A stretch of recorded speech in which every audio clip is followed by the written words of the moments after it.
Wewenangnya apa? Memeriksa identitas. Identitas semua apa? Nggak dibuat di situ memeriksa KTP identitas. Tahu kau definisi identitas apa? Apa? Nah, bukan anjing. Handphone bukanlah identitas dari seseorang. Saya Julius Ibrani, saat ini bekerja di Perhimpunan Bantuan Hukum dan Hak Asasi Manusia Indonesia atau PBHI selaku Sekretaris Jenderal. Saya juga seorang praktisi yang biasa menangani kasus-kasus pidana dan juga peneliti untuk fokus konsentrasi Criminal Justice System atau sistem peradilan pidana.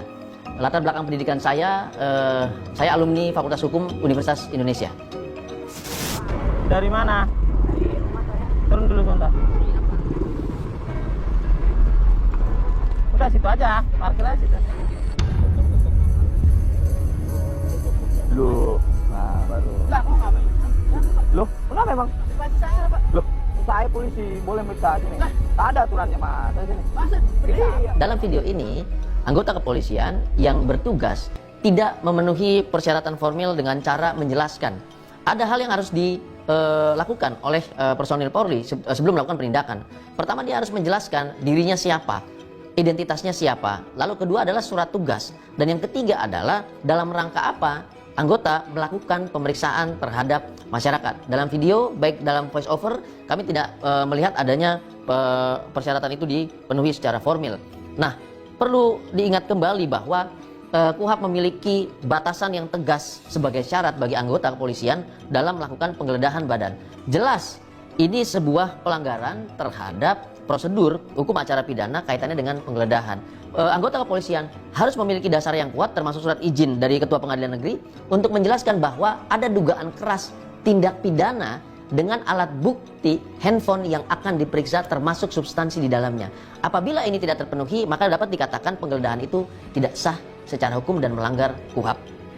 Gitu. Boleh periksa sini. Ada aturannya, Mas. Iya, kalau tidak akan dicari kan tidak akan dicari. Loh, di sini nanti. Coba lah. Kenapa Bapak nggak mau? Ada apa berarti? Loh, biar saya jelasin. Tahu tugas dan wewenangnya polisi apa? Apa? Banyak tugas. Nah, biar saya jelasin. Undang-undangnya privasi itu apa sih? Jangan bilang pokoknya. Kita adu data. Tugas dan wewenangnya polisi itu apa? Satu. Selain itu apa? Nah, terus wewenangnya apa? Tahu kenapa kita sampai di sini harus punya wewenang? Tahu tugasnya polisi wewenangnya apa? Memeriksa identitas semua apa? Nggak dibuat di situ memeriksa KTP identitas. Tahu kau definisi identitas apa? Apa? Nah, bukan anjing. Handphone bukanlah identitas dari seseorang. Identitas dari seseorang yang dikenal dalam sistem hukum Indonesia adalah mulai dari akta kelahiran, kemudian kartu keluarga, KTP, SIM, dan belakangan mulai dikenal kartu vaksin. Itu bisa dianggap sebagai identitas. Tetapi jika itu pun dilakukan tanpa prosedur sesuai dengan hukum acara pidana berdasarkan KUHP, ada pasal 33 dan kemudian pasal 37 tentang penggeledahan, juga Undang-Undang ITE terkait dengan alat bukti elektronik, maka bisa dipastikan prosedur yang dilakukan adalah tidak sah. Kalau ada perencanaan pembunuhan di situ. Oh, nggak bisa. Emang saya kenal sama Bang? Kalau nggak mungkin tanggal Ini fatal sekali adanya tuduhan yang tidak berdasar. Ini merupakan insinuasi yang tidak boleh dilakukan oleh seorang aparat penegak hukum. Dalam hal melakukan penindakan, dia harus menjelaskan, bukan menuduh. Bahasa yang tadi saya dengar dalam video justru adalah menuduh.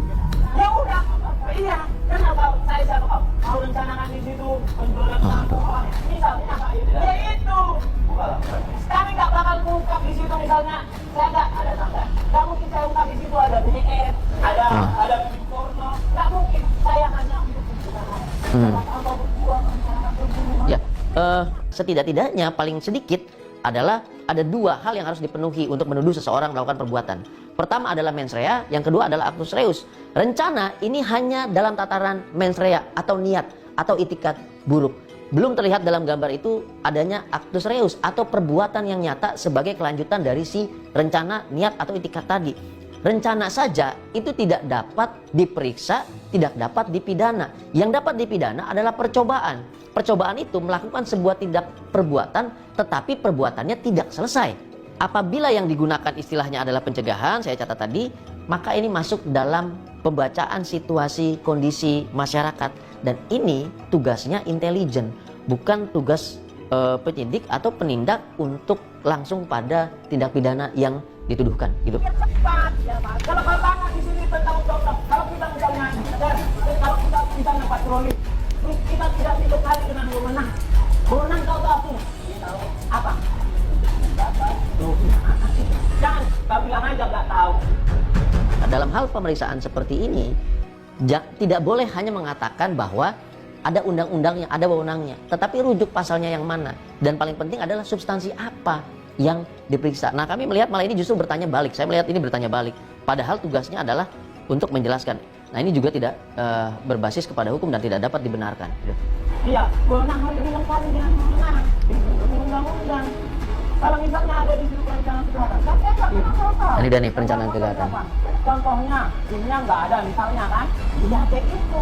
Jangan tahu bupati kamu bilang ini privasi. Kebanyakan nonton film Hollywood kalau itu. Privasi apa sih? Nah, coba di mana undang-undangnya? Coba buka. Enggak, kita adu data dulu. Adu data. Oh, ini mendebat. Ya udah, jangan bilang privasi kamu. Banyak banget ini. Saya sepakat dengan apa yang dijelaskan tadi oleh orang yang diperiksa bahwa itu hak privasi, dan dia langsung merujuk pada ada chat saya, ada diskusi pribadi personal, dan itu dilindungi oleh undang-undang. Apabila ada dugaan keras bahwa chat itu merupakan bagian dari rangkaian tindak pidana yang dilakukan, maka polisi berwenang.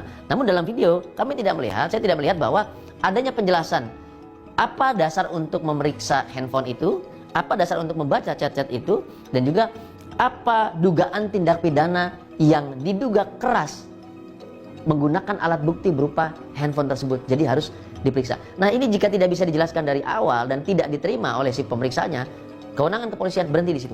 Dan yang paling penting adalah karena ini dalam video bukan tertangkap tangan, maka perlu surat izin dari Ketua Pengadilan Negeri setempat. Jika hal itu tidak dilakukan, maka tidak ada dasar hukum bagi anggota untuk melakukan pemeriksaan, termasuk penggeledahannya.